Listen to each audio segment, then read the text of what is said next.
Գյուրջան Կասկադ, հասանելի բնակարաններ 65 ամիս մարման ժամկետով։ Հարգելի գործընկերներ, մենք պետք է ի վերջո արձանագրենք մի բան։ Հասկանում մենք շատ ենք սիրում, չէ՞, խոսել քաղաքակրթության մասին։ Եվ դա մեր սիրած թեման է։ Մեր գյուղերի 90, այսինքն մեր գյուղերի 100%-ի փողոցների 90%-ը գոյության ողջ պատմության ընթացքում եղել են ցեխի մեջ։ Հասկանում եք։ Մեր գյուղերի 100%-ի փողոցների 90%-ը իրենց գոյության պատմության ողջ ընթացքում եղել են ցեխի մեջ։ Այսինքն փողոցը չի ունեցել իր բնական վիճակի մեջ եղել։ Պարզապես մարդիկ այդտեղ ոչ ենթակառուցվածք չի եղել, մարդկանց ուղղակի քայլելու տեղ է եղել։ Բայց մյուս կողմից ես կարծում եմ, որ այնուամենայնիվ մեզ անհրաժեշտ է այս ամեն ինչը ինչի համար եմ ասում։ Այս ամեն ինչը ասում եմ նրա համար, որ ցույց տամ հարկի, բյուջեի, մարդկանց անհատի բարեկեցության կապը, բայց չեմ կարող ժխտել, որ մեզ հարկային քաղաքականության շուրջ անհրաժեշտ է լայն եւ մեծ ըմբռնում։ Եվ ես կարծում եմ, որ մենք առաջիկա շրջանում եւ առավել եւս առաջիկա խորհրդարանական ընտրությունների համատեքստում հերթական պետք է այս թեման շատ լրջորեն քննարկենք մեր քաղաքացիների հետ։ Այսինքն պետք է հարկի նկատմամբ, ինչքան էլ դա դժվար հնչի, պետք է ձևավորել հարազատություն։ Ես համաձայն եմ, որ հարկի նկատմամբ հարազատություն ձևավորելը կախված է նաև նրա չափից, նրա կշռից, հանգամանքից, ծավալից։ Եվ ես բացարձակապես այն կարծիքին չեմ, որ այսօրվա մեր հարկային համակարգը կատարյալ է։ Չենք կարող։ Ես նույնիսկ հույս չունեմ, չեմ էլ կարող տենց խնդիր դնել, որ եկեք կատարյալ հարկային համակարգ ունենանք։ Համակարգը կատարյալ չի լինելու երբեք, բայց ես կարծում եմ, որ մեր առաջնորդությունը պետք է լինի նրա մասին, որ մենք ըմբռնում պետք է ձևավորենք քաղաքացիների շրջանում, որ հարկը իր ընտանիքի, իր երեխայի, իր տան, իր սեփականության, իր երկրի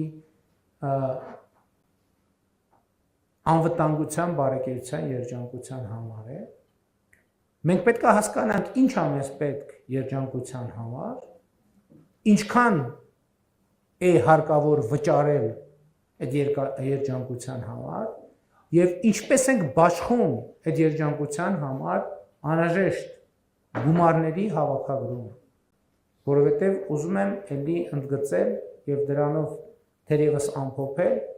որ Հայաստանի Հանրապետությունում որևէ բան տեղի չի ունենում առանց պետական բյուջեի ծախսի։ Եվ հետևաբար որևէ բանի տեղի ունենալը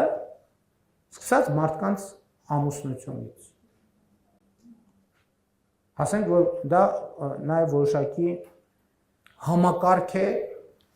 որը գրանցում է ամուսնությունները, բայց ելի եմ ասում, պետք է ճանապարհ լինի, չէ՞ որ մարդիկ հարսանիք անեն, չի լինի այլ կերպ։ Եվ հոսանք պետք է լինի, ջրամատակարարում եւ այլն, բան չանեմ, չպարզաբանեմ։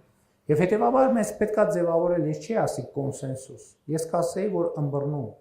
թե ինչպես, որտեղ եւ մենք պետք է ինչ չափով մենք պետք է հարկեր վճարենք, բայց որպեսզի այդ ըմբռնումը ձևավորվի, նախ պետք է արձանագրել, թե այդ հարկերը ինչի համար են։ Ես կանխատեսում եմ, որ այս քննարկումից հետո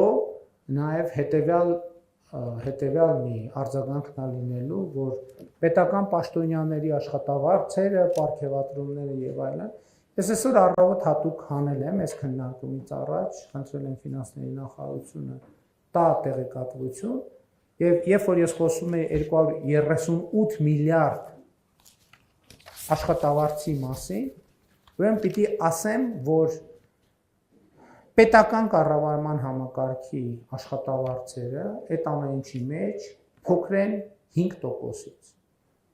Պետական կառավարման համակարգի այդ բոլոր մեծադղիրդ պարգևատրումները եւ այլն եւ այլն եւ այլն։ Եվ ելի եմ ասում, եթե օրինակ ամբողջ պետական այդ շարքումները որ կան, որ պարգևատրում մի ստացեք, թոշակները բարձրացրեք, եթե օրինակ 2025 թվականի ապրիլին ամբողջ պետական համակարգը չստանար աշխատավարձ, 0 աշխատավարձ ստանար, ապրիլին թոշակները հնարավոր կլիներ բարձրացնել 1400 քանի դրամ։ Պատկերացնեք, ամբողջ պետական համակարգ, դատարաններով, դատախազությունով, պետական նախարարություններով եւ այլն, բոլորը ոչ մեկ 0 աշխատավարձ, բայց այստեղ կա մի նրբություն։ Այդ աշխատավարձ, այդ թոշակը, որը այդ համակարգին աշխատավարձ չտալով կարելի էր 1500 դրամ բարձրացնել, ենթադրենք մարդը ստանում է հիմա 30,000 դրամ թոշակ։ Ենթադրենք ապրիլին մենք որոշել էինք, որ վերջ այս ամենից պետական հիմնարկներ, պետական համակարգը աշխատավարձ չի ստանում եւ դրա արդյունքում պետք է թոշակառուն ստանալ 31,500 դրամ կենսաթոշակ։ Որոշումը կլիներ, բայց կենսաթոշակների 70%-ը այդ կենսաթոշակը չէր ստանա ֆիզիկապես, որտեվ հրճակված կլիներ, բայց այն համակարգը, որը պիտի այդ թոշակը A կետից հասնի B կետը, ուղղակի այդ համակարգը գոյություն չէր ունենա։ Լավ, մի ամիս կարող գոյություն ունենալ, երկրորդ ամիսը գոյություն չէր ունենա։ Լավ, երկրորդ ամիսը գոյություն ունենալ, երրորդ ամիսը գոյություն չէր ունենա վստահաբար։ Որովհետև ոչ մեկ չէր համաձայնվի առանց աշխատավարձի աշխատել։ Եթե համաձայնվեին առանց աշխատավարձի աշխատել, ուրեմն մի բան այն չի։ Ուրեմն ժողովուրդը պետք է մտածեր։ Թույլ տալիս է, որ իրանք առանց աշխատավարձի աշխատեն, թե թույլ չի տալիս։ Հարգելի գործընկերներ, շնորհակալ եմ ձեր ուշադրության համար եւ մաղթում եմ մեզ, ձեզ 2024 թվականի պետական բյուջեի կատարման հաշվետվության հաջող եւ արդյունավետ քննարկումներ, որոնց արդյունքում այդ քննարկումների արդյունքներ պետք է ի վերջո մենք ուրվագծենք, թե ինչ արդյունք ենք ուզում ունենալ։ Մենք ուզում ենք ունենալ ավելի լավ պատկերացումներ, ինչպես կարող ենք ունենալ ավելի շատ եկամուտներ պետական բյուջե եւ ինչպես կարող ենք մեր ծախսերը դարձնել առավել արդյունավետ, առավել հասցեական, որպեսզի այդ ծախսերը առավել արդյունավետ ծառայեն Հայաստանի Հանրապետության